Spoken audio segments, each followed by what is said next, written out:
would say that. Great kid. Really, it was good. I started at 14-year-old. She was 14 until she volunteered. And they made her a junior council. Now she's like a senior position. They just did the whole social work. She's terrific. Showtime. She really is terrific. Okay, good morning, everybody. My name is Vinny Alvarez. I'm president of the New York City Central Labor Council, representing 300 unions in New York City, which collectively represent 1.3 million workers. And I'm joined here today by my colleagues in labor, and we want to thank the mayor, of course, for being with us as we come out in full support for universal pre-K. You'll be hearing from some of my colleagues in labor, but I just wanted to briefly acknowledge some of them who won't be speaking at all. We'll just go around real quick. Hector Figueroa, the president of SEIU 32BJ. Chris Shelton, the vice president of CWA District 1. Gary LaBarbera, the president of New York City Building Construction Trades Council. Raglan George, executive director of DC 1707. Mike Mulgrew, president of the UFT, and I know we have colleagues here from the UFT as well. George Gresham, president of SEIU 1199. George Miranda, president of Teamsters Joint Council 16. Stuart Applebaum, the president of the RWDSU. And Peter Ward, the president of the New York Hotel Trades Council. Trouble with the principal. Yep. You missed Randy. Oh, excuse me as well, as the principal for the CSA as well. I apologize. Thank you. Good to see you, Randy. Yeah, right here we stand. Okay. That's right. Ernie would be with me as well. I apologize, and to tell Ernie that as well. So several weeks ago, leaders together from business groups, from philanthropic groups, from nonprofit communities, together launched New York City Universal Pre-K. It's a coalition, and New York City Labor Movement is very proud to stand with UPK NYC because we understand that universal pre-K and after-school programs would benefit working families tremendously. Our members in the New York City Labor Movement will spend the next few months talking with our state legislators about why New York City needs to be able to raise revenues to fund this program, and asking the wealthiest of New Yorkers to support and fund the universal pre-K and after-school programs. Nobody disputes the benefits of universal pre-K and after-school program, and we have such a body of evidence to point to that we can say and look at and say that those in particular are the benefits. The statistics show overwhelmingly how pre-K programs can reduce the educational gap by 40%. And we want to ensure that our children, all of our children, have the resources necessary to allow them to thrive in school and to make sure that they are safe in the time both before and after school. It's critically important for working families. This is critical for tens of thousands of working New Yorkers. It's investing in our children, and we will be ensuring that they have the opportunities to succeed later on in life, which are so critically important in this day and age. New York State has promised over the years to fund universal pre-K for over 15 years now. We've heard it, but has never provided the funding needed to make this program become a reality, which we are committed to doing from this point forward. It is critical that this funding also be a dedicated source. This is very important. Not just money from the general fund, because it's the only way to ensure that these programs won't be cut in the future. It is the only way to ensure that these funding of these programs won't take away from other worthy programs throughout this state. I applaud Mayor de Blasio, and I applaud his efforts for taking this initiative so early on in his administration to provide a stable funding source with this very small tax on wealthy New Yorkers. I think we said it was the price of a soy latte. Small soy latte, excuse me, at Starbucks. And the New York City Labor Movement, we stand unified, we stand collectively together and proud to support universal pre-K NYC and making sure that elected officials in Albany hear us very loud and very clear and pass this plan that we're putting forward. So at this time, before we hear from our mayor, I would like to introduce a few of my colleagues in labor, and we'll start it off with Mike Mulgrew, the president of the United Federation of Teachers. Thank you, Vinny. Good morning, everybody. And thank you to all the labor leaders who are standing here today.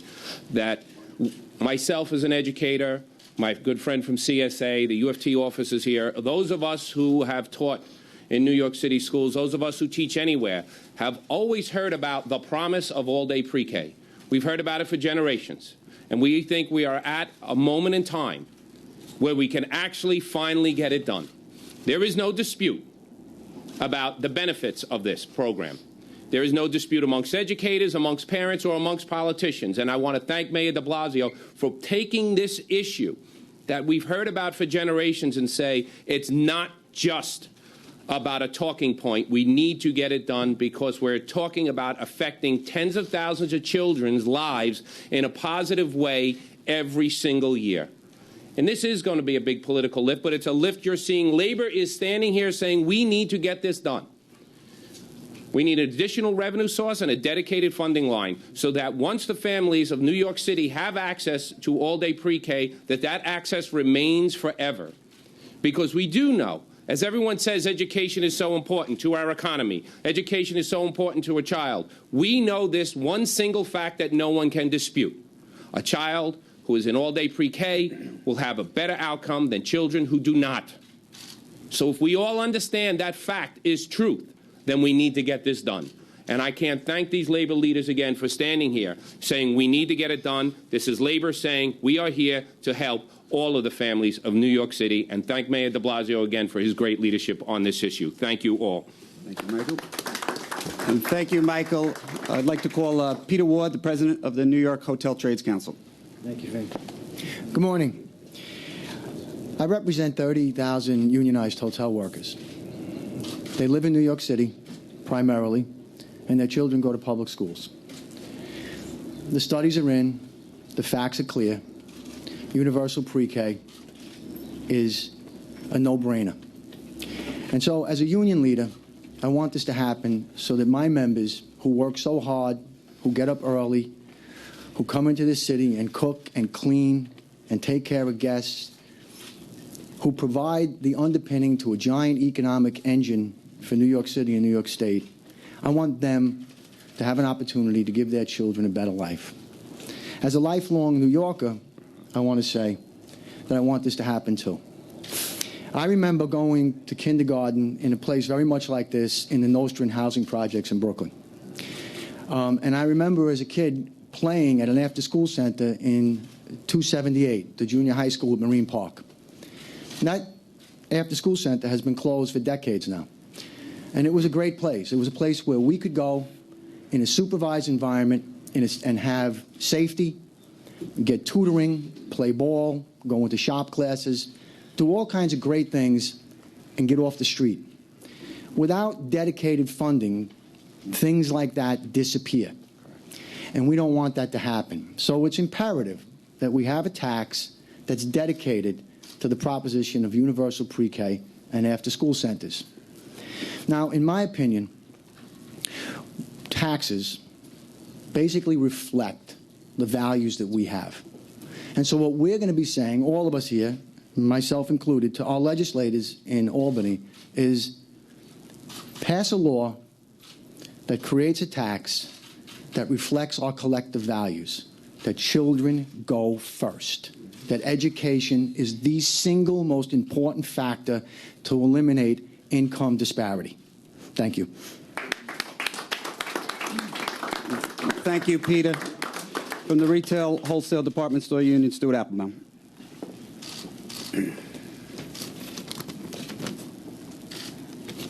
Good morning. Good morning. I'm delighted to be here this morning on behalf of the members of my union, the Retail Wholesale and Department Store Union. We're pleased to support Mayor de Blasio's proposals on funding universal pre-K and after-school programs. A minor tax on the wealthy to fund these programs and to provide a stable funding source is overwhelmingly supported by working families in New York City and in this state. With universal pre-K and after-school programs, everybody wins. They will help reduce income inequality, strengthen our economy, and prepare the next generation for good jobs. the state legislature and Governor Cuomo should join Mayor de Blasio and a growing movement of working people to enact this tax to fund these programs.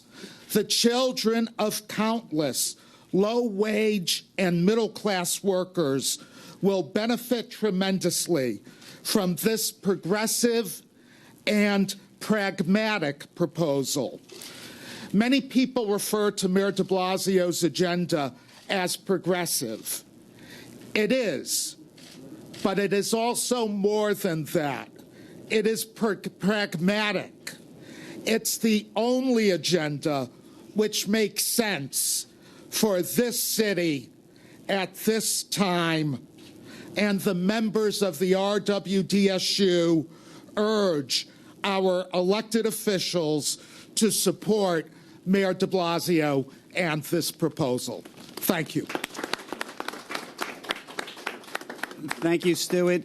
And the President of the Joint Council 16 of the Teamsters, George Miranda. Good morning. We've all talked about, the benefits of providing pre-K and after-school after-school programs to our children is undoubtedly, without question, what needs to be done. And two reasons. One, we know what happens when kids go through pre-kindergarten and all of the things that happens. Their achievement level goes up. They're entitled to continue on with their programs in the schools, and it helps the families as well. Continuing on to reduce the amount of economic security that our families endure is a tremendous impact on them as well. So for our union, we cannot thank Mayor de Blasio enough for bringing this issue finally to the forefront. We've heard the state continue to promise for over 15 years that they're going to continue to provide, pre-K, and it never gets done. And so it's high time now that we have a dedicated stream of revenue to make sure that this program is embedded in the fiber of this city. And so for my 120,000 Teamsters in here, this is a priority item for them. And I join with Mayor de Blasio to make sure that this gets done. And we will be making sure that we go to Albany and we let our leaders know in Albany exactly how we feel here in this city to make sure that this program continues on for the working men and women and families of New York City. So Mayor de Blasio, I want to thank you for your leadership on this program, and we look forward to joining with you in Albany to make sure that we get this finally passed once and for all for the children and the working men and women of the city of New York. Thank you. Thank you, George. And before I introduce the mayor, I just would like to say, we represent, as I said at the beginning, 1.3 million workers here in the city. But this is so much more broader than just about unionized workers. This is about all working families. This is about providing economic opportunities for these children and for these families that right now may not exist. And I'm so proud that here we are on the 6th day of your administration, that we're out here talking about an issue which affects some of the most vulnerable people in our city. And I think it really is symbolic of the values and the budgets and the policies of Mayor de Blasio. And this is not just campaign rhetoric, what was said for over the past year, but we're really setting forth on a good tone here and on a good foot and making sure that we do so much good over the next 4 years and begin today by helping reduce those economic disparities which exist at far too great a level throughout our city. So without further ado, it is my privilege to introduce Mayor Bill de Blasio.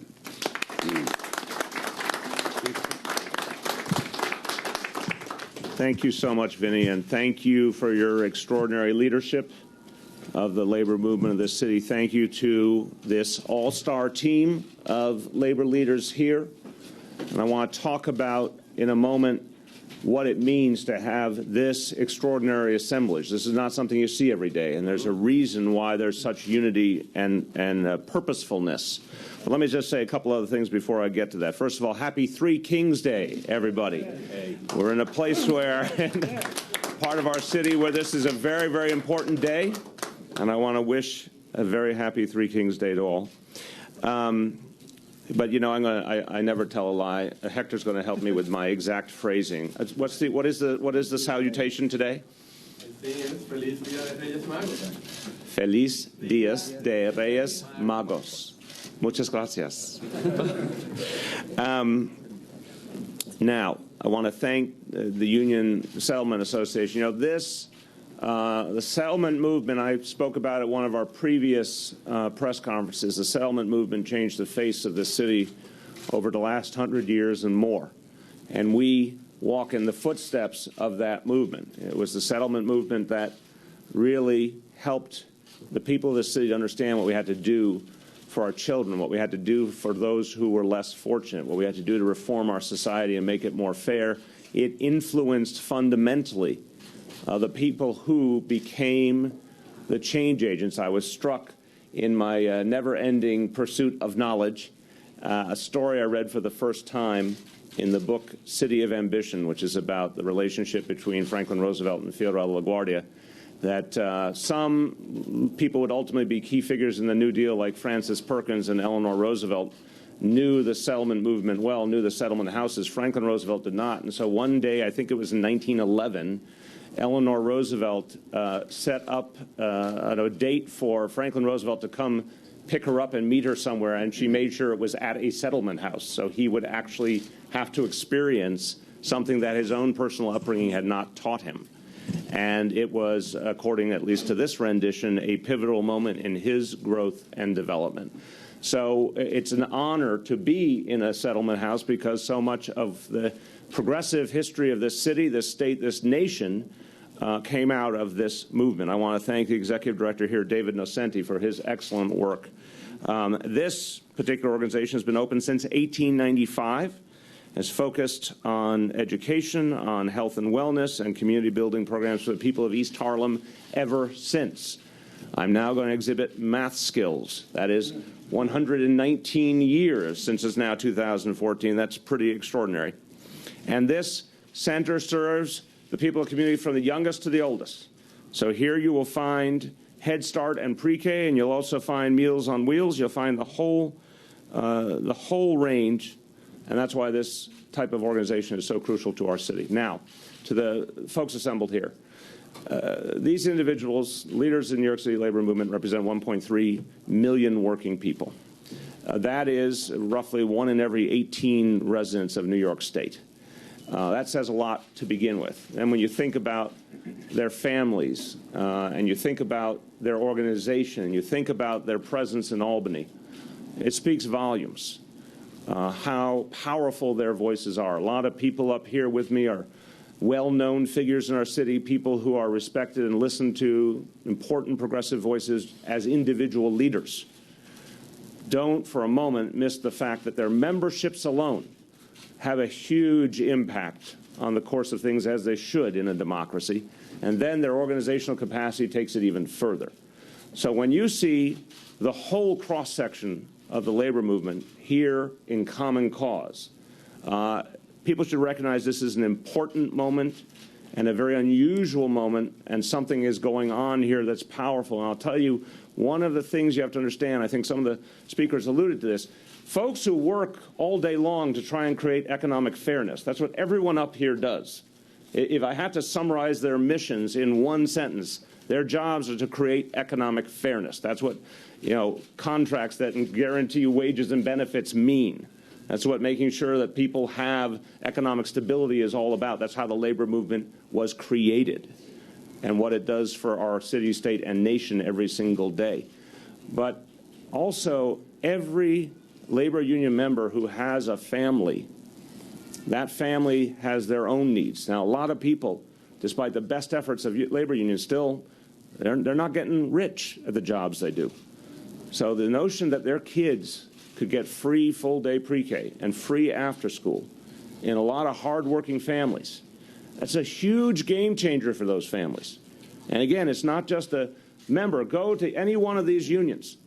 Have them introduce you to some of their members, and then have the members introduce you to their extended family, their neighbors, everyone that they live with and around, and they'll all tell you what it means for the children in their neighborhood to get full-day pre-K and to get after-school guaranteed. So this is about the labor leaders of this city expressing what they know the facts on the ground are in this city and how transcendent this would be. So I think it is no surprise to anyone that I have made a centerpiece of my campaign and now a centerpiece of my administration that we will pass this tax in Albany to guarantee full-day pre-K for every child in this city and to guarantee after school for every middle school child. I will repeat it and repeat it and repeat it again until it's done. We know the people are on our side. The people on our side in New York City, we've seen that not just in polling, we saw that in the electoral mandate that I received. We know the people of the state are on our side. Go look at the recent polling, the Quinnipiac and Siena polls, extraordinarily consistent results all over the state of the support for this initiative. We know the facts are on our side, and my colleagues delineated. There's really very few areas in society where you can find such a consensus. Some people are still arguing that there isn't global warming. And people can argue over trickle-down economics. They can argue about a lot of things. You don't find a lot of people arguing about the value of full-day pre-K or the value of after-school. I want to really put a point on that. This is an area where there's an extraordinary consensus that, yes, this is something that really works and makes a difference. So now we're just talking about the how and the when and how we pay for it. And that's part of why you see this extraordinary unity. Here in this facility, quality pre-K is happening right now. Kids are benefiting right now and getting that start they deserve. And this state-of-the-art facility, in terms of the early child education component, opened last year, serves over 40 children in 3 classrooms. But here's the kicker. They could serve more, right, David? They could serve more. Right down the hall, there are an empty classroom that's ready to go. There's another empty classroom on a nearby site. So there's 2 empty classrooms that could be put into play for pre-K kids if the funding were there. That's what's missing, the funding, and that's what our job is to address that gap and fill it. Now, a few weeks ago, we had a gathering in Brooklyn, leaders from the business community, the civil rights community, academia, advocacy organizations, and the arts, and we launched UPK NYC. There's a lot of energy in that room. People got ready for the effort ahead to win this. Today, joined by leaders of 25 organizations, as I said, with a tremendous depth and reach across the 5 boroughs and, in fact, all over the state. And with their members, they will reach our elected officials. They will get the message out, and it will be decisive. I want to thank all of the individual unions. I want to thank the Central Labor Council. I want to thank the Working Families Party, everyone who's a part of this coalition. And I know their efforts will make a huge impact. I think everyone gathered around me is no stranger to the hallways of Albany, New York. They know a thing or two about getting their message out. And that will be a tremendous benefit for our children, to have all these leaders on their side. I want you to understand, every single person up here is now an advocate for children. They may be labor leaders by day, but they're going to also be putting their shoulders to the wheel to advocate for our children. I've said this is not just a question of educational opportunity. It is an economic justice question. We are at the high water mark of human history in terms of the importance of education for one's economic destiny. 30, 40 years ago, you might have not had needed the best quality education to be able to get a solid middle-class job. But today, more and more, if you don't have a high-quality education, your economic prospects are limited. If we don't extend educational opportunity to every child, we are literally allowing a certain number of our fellow New Yorkers to fall behind and stay behind. And we simply will not tolerate that. That's why this is so crucial. We're asking the wealthy to do a little more. We know they can handle it. Take a look at the stock market lately if you have any questions about the fact that the wealthy are doing very, very well. And we applaud their success, but we think it's fair to ask them to do a little to help us. And I could go back to my small soy latte if you would like. And we know that so many people who are wealthy acknowledge the fact that a strong economy is based on a thriving school system. Again, more than any point before in history. Giving every child a chance to get their education off on the right foot from the earliest age not only guarantees them a better education, it has been shown to lead to greater economic success, healthier lives, and a better chance of breaking the cycle of poverty. And I know we all believe that that must be done for every New Yorker. And we're asking this of the wealthy because there are too many working parents in this city today who have to go through the challenge of not knowing that their kids are safe and secure while they're still at work. It's a fundamental reality. Too many parents working hard, doing everything right, playing by the rules, but not having the security of knowing their kids are in a safe, secure location, getting that additional help. I loved what Peter Ward said, and I appreciated that testimony. That when kids get that chance, a little recreation, some tutoring, some support, and they're safe, it is a game changer. And too many parents in the city wish they could have that for their kids and instead have to wonder, are their kids safe and secure each day? Some may have access to informal care, but it's not the same quality. Some wish they could have care, but they can't afford it for their kids. We want to fix that. We want to give peace of mind to these parents. We want them to know that their kids will have a good option.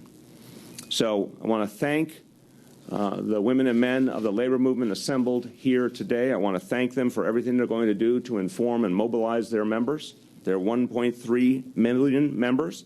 I want to thank them for everything they will do to shed a light for our elected officials in Albany and show them how important this will be. And again, small tax on the wealthiest New Yorkers will make full-day pre-K for all and after school for every middle school student a reality. A small tax on the wealthy makes this a reality for all these children. Now, a moment, especially because it's La Dia de los M-A-G,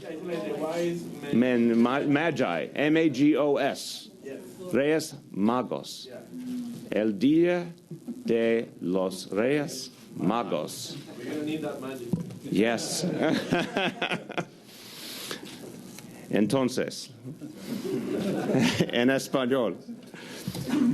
Para los hombres y mujeres de Nueva York que trabajan, los programas de kindergarten y extracurriculares de buena calidad no son solo un asunto de oportunidades en la educación, son también un asunto de justicia económica.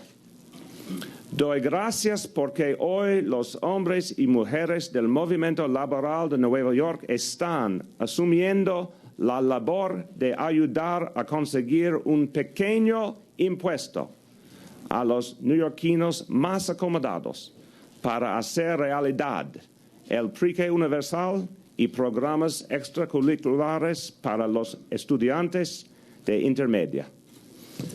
And with that, I'm working on it, guys. I'm working on it. Thank you very much. With that, I'm going to just note that this is our first press conference of 2 today. Just can't stop hanging out with you guys. And today we will stay on, this press conference, we're going to stay just on this topic. At the second press conference, we will talk about that topic and general questions. So we're right now on topic only. Okay.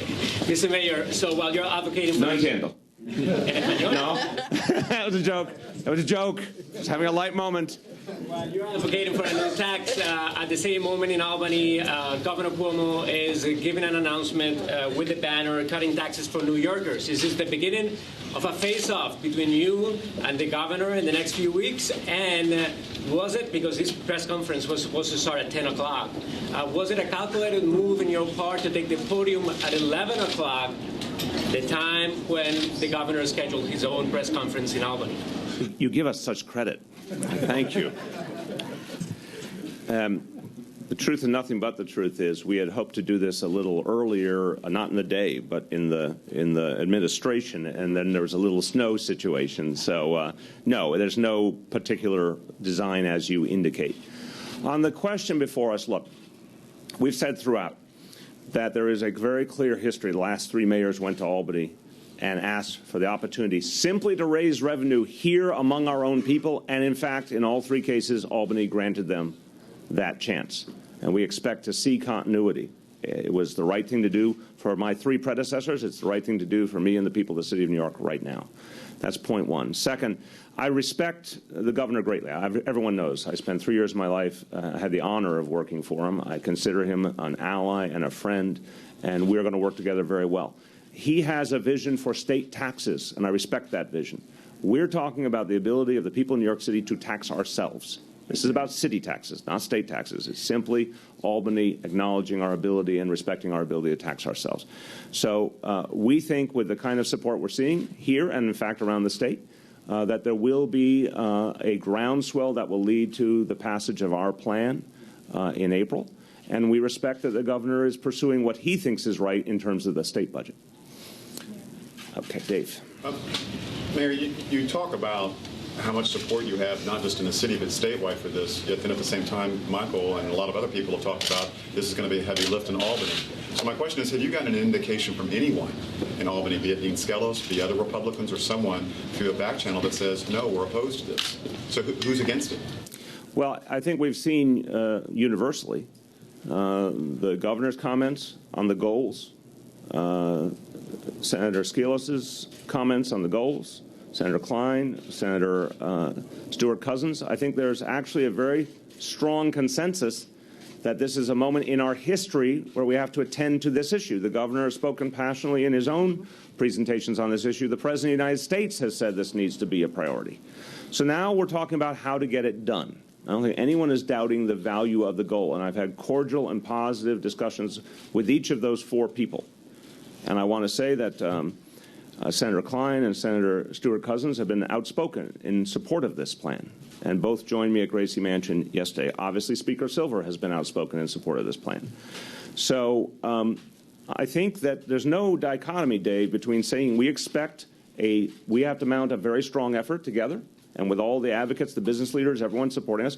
We don't think it will be easy, but we think we will be victorious because we think the support is growing all the time, and we don't think anyone doubts that the goal is the right goal. It's a very typical reality in government that people may share certain goals and still might disagree on how to get there.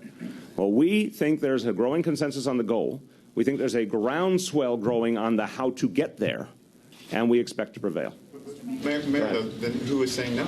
I mean, that's my question. Again, Dave, I think the bottom line is that there is a process ahead over these next 3 months, and we are going to build support. You know plenty, I think everyone in this room knows plenty about the legislative process.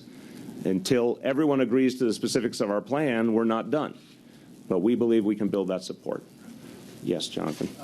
There was a report last night that Governor Cuomo, in his State of the State this week, is going to announce that he has found money in the state budget to fund universal pre-K. That would be a recurring, dedicated stream. If that's the case, would you still advocate for this tax increase? And if so, what would you use it for? With all due respect to my colleagues in the media, we don't accept reports in the media as the same as what the governor is going to say. The governor has not said that to me. I have no verification that that's what he's going to propose. So I'm not going to comment on anything until I hear from the governor and his team what their intentions are. I look forward to working with them on this and many issues, but I'm not going to show a lack of respect and take a supposition as something to comment on. Will you be attending the State of the State? Absolutely. I'm looking forward to it. I'm looking forward to it. Yes. Can you talk about your conversations with uncommitted lawmakers and what you're saying to them and what they may be how they may be responding to? Well, I've said before, I'll say again, I do not divulge my private conversations. I don't think that's a good way to get things done and build respect with people.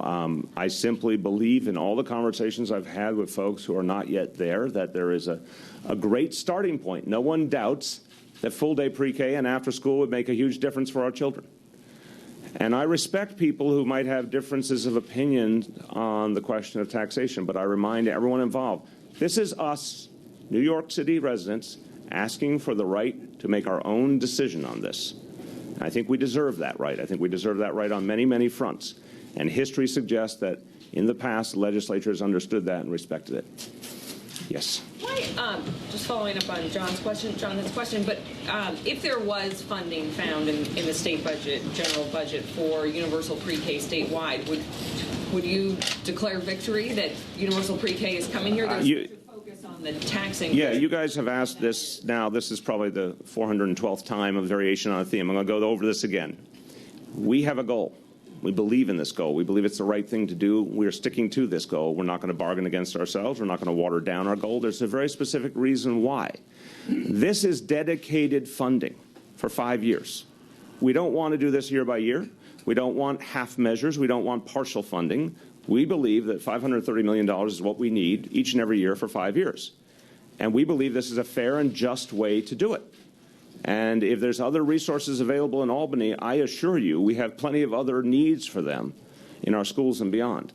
So this is the right thing to do for our children. It has tremendous popular support, and we are going to exactly pursue this plan. Yes? Yes, Mr. Mayor, the funding that you're looking to get, what exactly would it fund? Would it be pre-K in every public school and charter schools all throughout the city or in certain areas of the city? How far does it go? Yes. So let me start with the goal and then talk a little bit about the mechanics for just a moment. And I know what I don't know, which is a very good characteristic in life, but I have for 14 years been a public school parent, for 3 years of my life as a community school board member, for 8 years of my life I was a member of the Education Committee of the New York City Council, and obviously I made education a central focus in my 4 years as public advocate. So at least I got some of this right. On the goal is that every single child at pre-K age has full-day pre-K available to them within a reasonable distance of their home. That does not mean every child at pre-K age, every family will choose to take advantage of it, but it should be available, no wait lists, no you have to go 10 miles away. It should be available locally for every single family. If you talk to families that have been waitlisted, if you talk to families that were trying to build their schedule, their lives around the hope that they could get full-day pre-K, and they ended up with nothing. They ended up maybe with a seat far, far away. They ended up with half-day, which I think I can appeal to the working members of the press. If your child had from 8:30 to 11:30, that doesn't necessarily solve your problem, and it also doesn't give them the support and the education that they need as that foundation. And the same with after school. After school makes a crucial difference for the kids, but it also makes a crucial difference for the parents in terms of their lives. Parents who, and this is I've got a panel of experts here, people are working longer hours than ever before. People are working 2 jobs who used to work 1 job. You've got 2 income families that can mean 3 or 4 jobs to achieve those 2 incomes. The need for parents to have a greater safety net, to have more security, to have more reliability for their kids is greater than ever, literally in our history. So we're saying for every middle school child, it's up to the family if they want to take advantage of it, but there would be a guaranteed after-school seat. Example, 3 p.m. to 6 p.m. would be very typical. Maybe it's at their school, or maybe it's at a nearby nonprofit or library. Moment on the mechanics. I think the after school, right now we're very confident between the school facilities, the libraries, and the nonprofits, many of which have done after school or are doing it now, that we can get that up to a very high level very quickly, looking ahead to September 2014, September this year. On the pre-K, we know that there are some schools right now where we have additional classroom capacity. We know there are some nonprofits, as in the one you're in here, that have additional classroom capacity. We know there's pre-K centers that were downsized in the Bloomberg administration that have additional capacity.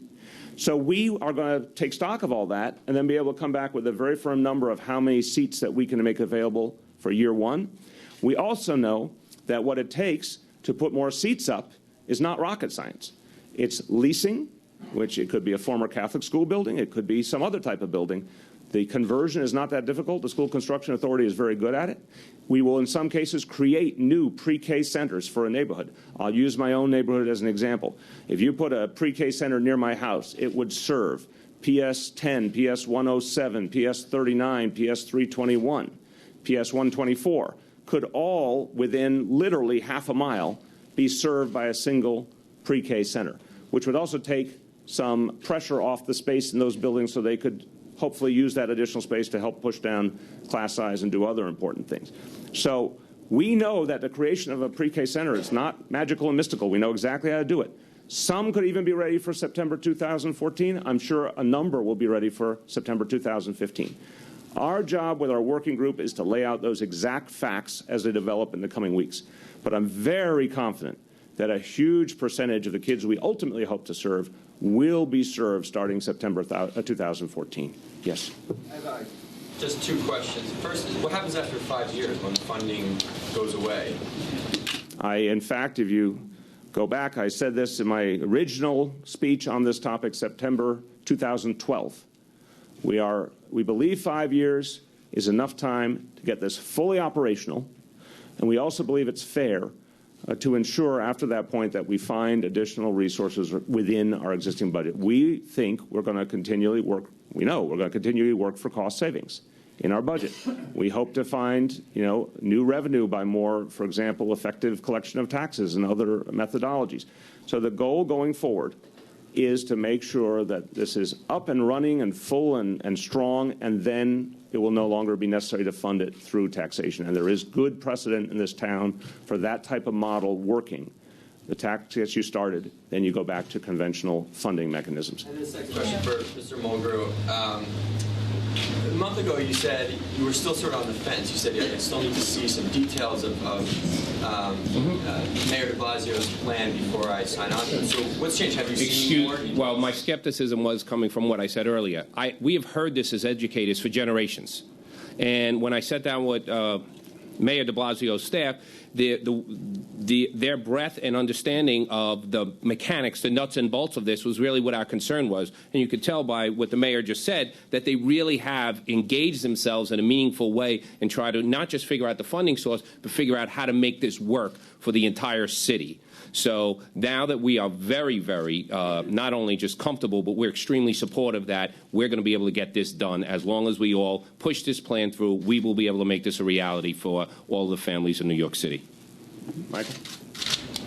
I'm just, again, I'm wondering why you limited the definition of dedicated funding to the specific pledge of your campaign.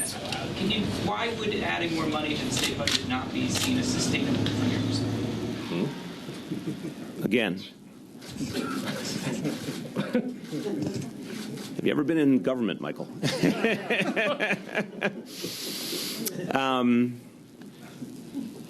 Some of my colleagues said something that's profoundly important.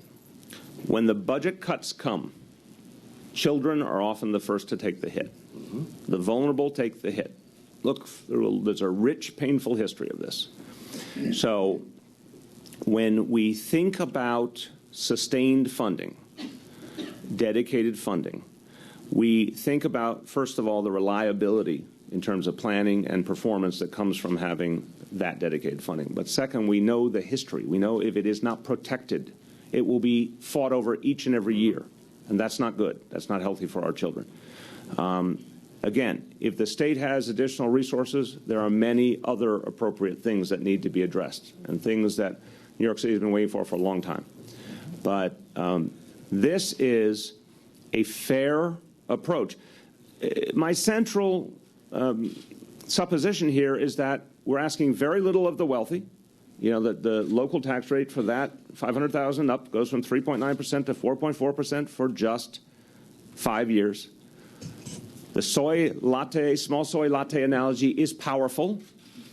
We know it's a fair amount to ask those who are doing well. We know it'll have a huge impact. And I've talked to a lot of folks who happen to be wealthy. And by the way, what I hear consistently, tremendous concern about education. It's one thing I think we can safely say. Those who have done well, who become philanthropically involved or civically involved, very high percentage focus on education, which I commend them for. We've heard a lot of agreement that early childhood education and after school are among the things where there's a true consensus, including from those who we would ask to help pay for this. And the fact that it's a dedicated tax is reassuring to many people, that it's not fungible, it's not movable, it's not for other things in education, it's just for these two things, and it will remain just for these two things. So all of that is the reason why we need it in this form. Yes, Melissa? Cuomo has repeatedly said, when asked about this subject, that he's planning to do UPK anyway, that regardless of how we pay for it, universal pre-K is in the works from Albany. Do you have a sense of what that plan entails and whether or not it meets the scope of what you're trying to accomplish? And I ask this because I think the governor, when asked today, may say again, we're doing universal pre-K, but we don't think we need to raise taxes. Let me be clear. I will always tell you I have just the greatest respect for the governor, and I am very convinced that we're going to do a lot of great work together. He has made a very clear priority of pre-K, and I commend him for it. That is different from reaching every child here and now. Our job is to reach every child here and now. We in the city of New York have the capacity to do it, and we should be given that right. So I am convinced that the fact that we start with so much common ground with both the governor and the legislature is very propitious. Convinced this is a great beginning. But we don't want to phase in. We don't want to someday. We don't want the 15 years where, there was some support in Albany, but never that critical mass. It's just a here and now thing. The moment has come, and we're going to see it through to completion. Last question, guys. Yes. I have a question for the labor leaders that are gathered up here. Will you be using this issue, specifically the tax on the wealthy, as a litmus test for your support for state legislators and the governor and other leaders who are up for re-election this year? Right now, we're committed to doing everything that we can collectively to make this plan a reality. We're very passionate. We feel very strongly about the need for this. We know this is a smart investment in our city's most precious resource, our children, and we're going to do everything that we can to make it become a reality. Does that mean withholding support from legislators who don't back the plan? It means that as of right now, we have our work to do, as many people have said, and it's a heavy lift, and we're going to do what we can to make this become a reality here for New York City. Thank you, everyone. Thank you.